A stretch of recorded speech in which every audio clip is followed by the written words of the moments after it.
Évolution qui a été affichée, en tout cas lors de ce discours-là. Alors, enfin, nous y sommes. Voilà, enfin, nous y sommes parce que c'est ce que les gens ont demandé, c'est ce que les esprits avertis ont demandé. Et c'est tout à fait normal parce que quand vous faites les choses à moitié, tôt ou tard, ça vous rattrape. Et moi, je n'aime pas les confusions. Je n'aime pas le désordre, je n'aime pas ce qui n'est pas logique. Voilà, j'aime ce qu'on peut lire clairement. Et depuis que le capitaine Ibrahim Traoré est arrivé, on sentait une certaine confusion qui mettait souvent les gens plus ou moins à l'aise. À un certain moment, même nous qui étions déterminés, on se demandait, mais en réalité, on est où là? Voilà, comme disait quelqu'un, on s'y perdait. On ne savait pas en réalité sur quelle voie nous sommes. Donc, des voix se sont élevées depuis quelques mois pour dire que c'était mieux qu'on clarifie la position, qu'on dise clairement où nous sommes. Les gens certains pourraient ne pas être d'accord, mais il serait mieux qu'on affronte les choses dans la réalité et que nous affichions notre volonté d'aller vers la révolution. Et personnellement, si vous vous rappelez, après les attaques de Barsalago le 24 août 2024, moi j'ai fait une publication, je crois que c'est le 14 septembre, où je disais qu'il était temps que le président de façon, le capitaine Ibrahim Traoré, assume tout le pouvoir, toute la plénitude du pouvoir, et qu'il nous dise clairement dans quel régime nous sommes.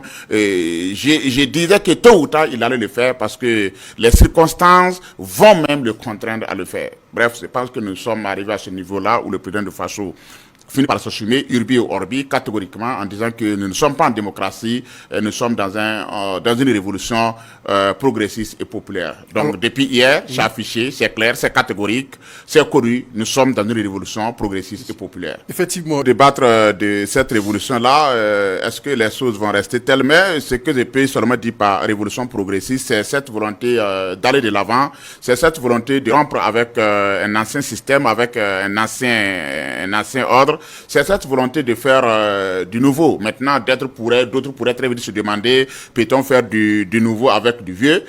C'est une question qui crée à se poser, mais il faut entendre ici vraiment la volonté, la détermination du chef de l'État d'aller de l'avant, de progresser, de briser ce qu'on appelait les méthodes classiques, de briser les méthodes conventionnelles dites démocratiques qui nous encerclaient, qui nous tenaillaient de par le passé, de se tracer une voie endogène de développement, une voie sociologique qui répond aux aspirations des Burkinabés, aux attentes des Burkinabés, aux besoins des Burkinabés. Donc c'est ce que moi j'attends par révolution progressiste et populaire, et surtout avec un contenu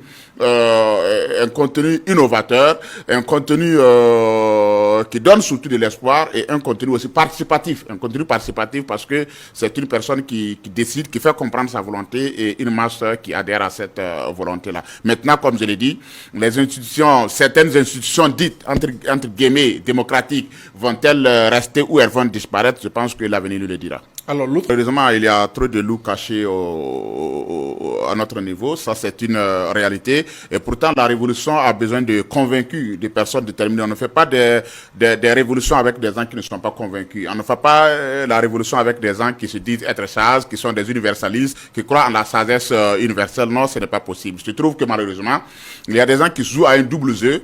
Il y a des gens qui portent plusieurs casques, voilà, qui ont un double visage, il faut le dire. Et je pense qu'à partir du moment où cette révolution a été affirmée urbi et orbi, les gens seront obligés de se positionner. Et de toute façon, s'ils ne se positionnent pas, les circonstances vont les positionner, et nous allons effectivement savoir sur qui on peut compter, sur qui on ne peut pas compter. Mais ce qui est intéressant ici, c'est vraiment la ligne de démarcation qui a été faite. Si je parle de ligne de démarcation, cette volonté affichée de dire que nous sommes en révolution, ça n'a rien à voir avec cette démocratie représentative qu'on nous a vendue cher, que la France surtout nous a vendue cher. Il faut connaître que la révolution ne rime pas avec certaines choses, avec certaines habitudes, et il va de soi que à partir de cet instant-là, le chef de l'État va condamner fermement, sinon va réprimer fermement certaines positions partagées plus ou moins par des gens qui prétendent être des démocrates. Diplômés qui sont attachés à leurs cours, à des théories qu'ils ont passé leur temps à boire à l'université, qui ont été endoctrinés par des théories souvent marxistes, communistes quelque part. Il est très réaliste. Il dit qu'aucune nation ne s'est développée avec la démocratie. Et même il a demandé si quelqu'un connaît une nation qui s'est développée avec la démocratie, la personne peut citer. Effectivement, la démocratie est un système de fin de parcours. Aucun pays n'a commencé avec la démocratie. Parce que la démocratie, ça rime plus plus ou moins avec l'anarchisme, ça rime avec le désordre, ça rime avec l'indiscipline, ça rime avec l'égoïsme, la volonté de se considérer plus que même l'État. Ça donne des libertés, pour ne pas dire des libertinages, qui effectivement ne font pas avancer la nation. Donc le chef de l'État était catégorique. La démocratie ne fait pas le développement. Et c'est pas le chef de l'État seul qui le dit. Tous les grands penseurs ont reconnu que la démocratie n'a jamais été un système de développement. C'est un système de liberté.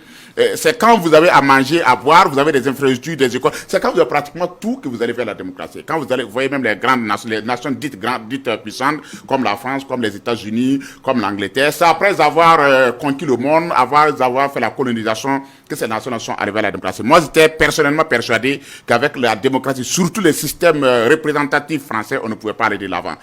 Maintenant, est-ce que tout le monde comprend la chose comme ça? Non, je ne pense pas. Surtout ces intellectuels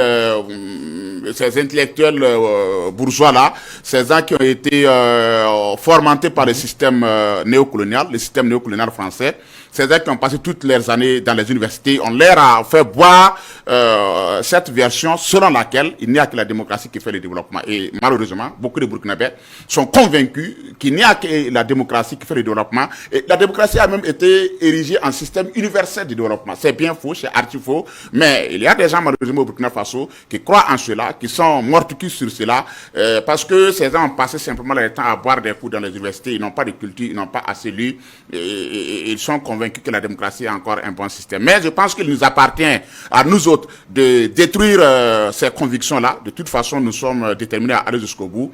Le chef de l'État est assez cultivé, assez intelligent. Et ces gens finiront par comprendre malgré eux-mêmes que la démocratie est loin d'être un système universel de développement. De toute façon, je l'ai dit depuis le passé, la démocratie n'a jamais été le seul modèle de développement. Ce n'est qu'un système parmi tant d'autres.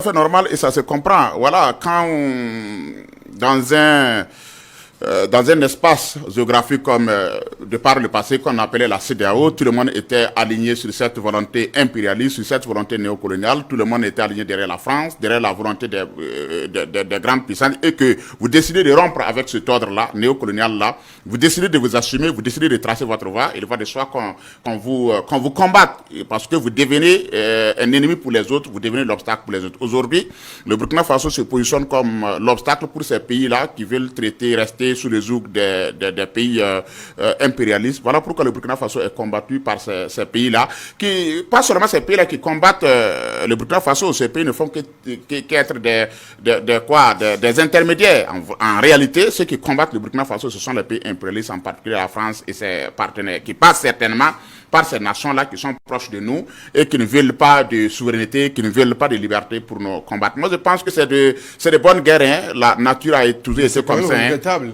C'est regrettable, c'est vrai. Oui, c'est regrettable. J'avoue que c'est très regrettable. Mais à partir du moment où nous avons décidé de nous assumer, nous avons décidé de tracer notre voie, il faut que nous sachions que les gens ne vont pas nous faire des cadeaux. La vie, ce n'est pas un dîner de gala, comme j'aime dire. Ce n'est pas non plus une rencontre entre amoureux. Quand vous décidez de tracer votre voie, quand vous décidez de vous assumer, vous aurez beaucoup d'adversaires. Monsieur Simon, ce n'est pas seulement un pays, même dans les quartiers, quand vous décidez d'être vous-même, de vous appartenir, de décider de ce que vous voulez, de faire ce que vous voulez, les gens vous prennent comme la personne qu'il faut combattre. Donc nous sommes sur cette voie. Il nous appartient d'être conscients et des enjeux de cette lutte-là et d'être assez déterminés, d'être assez lucides et de savoir que nos ennemis ne vont pas nous faire des cadeaux.